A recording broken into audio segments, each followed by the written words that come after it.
सरकार में कैबिनेट मंत्री श्री सतपाल महाराज ने आज 8वें अंतर्राष्ट्रीय योग दिवस के अवसर पर तुलास इंस्टीट्यूट परिसर में शुभकामना फाउंडेशन एंड ट्रस्ट द्वारा आयोजित योगाभ्यास के दौरान प्रशिक्षण शिविर में उपस्थित छात्र छात्राओं को संबोधित करते हुए कहा कि कोविड महामारी के दौरान योग कारगर साबित हुआ था। बड़े गर्व की बात है कि देश के यशस्वी प्रधानमंत्री नरेंद्र मोदी जी के अथक प्रयास से योग द्वारा पूरे विश्व में भारत की ख्याति प्राप्त हुई है।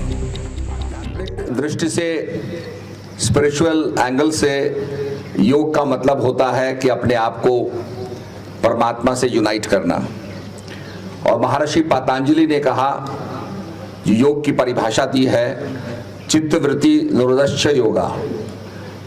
चित्त की वृत्तियों का जो फ्लक्चुएशंस ऑफ द माइंड हैं उनको शांत करना, केंद्रित करना, ये योग कहलाता है। अंतर्राष्ट्रीय योग दिवस के शुरुआत पर यह भारत द्वारा शुरुआत की गई और इसमें 175 देशों ने इसका समर्थन किया। और आज की जो जिंदगी हमारी भागादौड़ की जिंदगी है उसमें योग बहुत ही एक महत्वपूर्ण स्थान ले रहा है। कोविड जैसी महामारी में भी लोग योग की शरण गए क्योंकि लोग क्वारंटीन हो गए थे, क्या करें समझ में नहीं आता था। तो योग के जरिए लोगों ने अपने आत्मबल को बढ़ाया। और माननीय हमारे प्रधानमंत्री जी निश्चित रूप में नरेंद्र मोदी जी के प्रयासों से आज योग का प्रचार प्रसार पूरी दुनिया में हो रहा है और 21 जून हम योग दिवस के रूप में मना रहे हैं।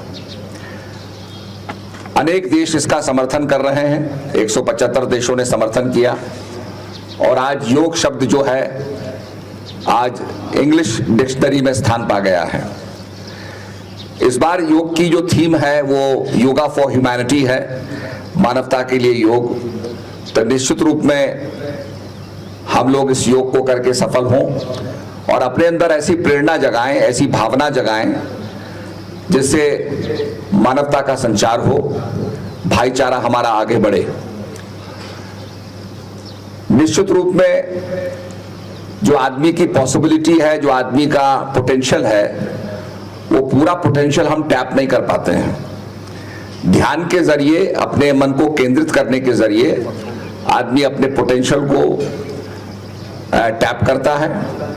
और आपने देखा होगा उसमें मन को केंद्रित करना, जैसे भी आप ध्यान में ये बता रहे थे, मन को केंद्रित करना ये बहुत आवश्यक है। द्रोणाचार्य ने पांडवों से पूछा कि सामने एक चिड़िया है, इस पर निशाना लगाओ। सबने निशाना लगाया। द्रोणाचार्य ने पूछा, युधिष्ठिर से पूछा, नकुल सहदेव से पूछा, क्या देख रहे हो? उन्होंने कहा, जी हम चिड़िया देख रहे हैं, आसमान देख रहे हैं, पेड़ देख रहे हैं, सब कुछ देख रहे हैं। अर्जुन से जब पूछा गया तो उसने कहा, मैं केवल चिड़िया देख रहा हूं।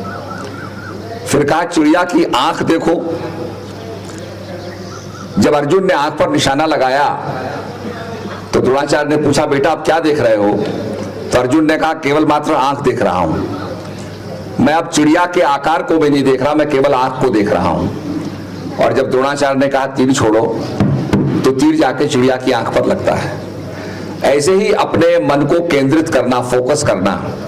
जैसे सूरज की किरणें पड़ रही हैं, इससे थोड़ी गर्मी पैदा होती है पर जलता नहीं है कोई चीज। अगर आप कॉन्वेक्स लेंस से सूरज की किरणों को कॉन्सेंट्रेट करें तो तत्काल जैसे ही कॉन्सेंट्रेशन होता है वैसे ही कागज जलने लगता है। ऐसे ही मन को फोकस हम करें तो निश्चित रूप में उसमें ऊर्जा पैदा होती है, शक्ति पैदा होती है। और आपने देखा होगा डैम्स में हम लोग पानी को रोक करके उसको एक फोर्स से टर्बाइन के थ्रू भेजते हैं तो उसमें ऊर्जा का जो है उत्पादन होता है। ठीक इसी प्रकार से मन को संयमित करने से, चित्त वृत्तियों का निरोध करने से आत्मशक्ति को आदमी प्राप्त करता है और साधना के जरिए विभिन्न लेवलों पर पहुंचता है। आइए हम सब मिलकर इसको सफल बनाएं और योग की लोकप्रियता को आगे बढ़ाएं। इन्हीं शब्दों के साथ बहुत बहुत मेरी शुभकामनाएं। आप देख रहे हैं धुरंधर टाइम्स। वीडियो अगर अच्छी लगे तो लाइक, कमेंट और शेयर करें। हमसे परमानेंट जुड़ने के लिए चैनल को सब्सक्राइब करें। आगामी वीडियो की तत्काल सूचना प्राप्त करने के लिए बेल आइकन दबाएं। धन्यवाद।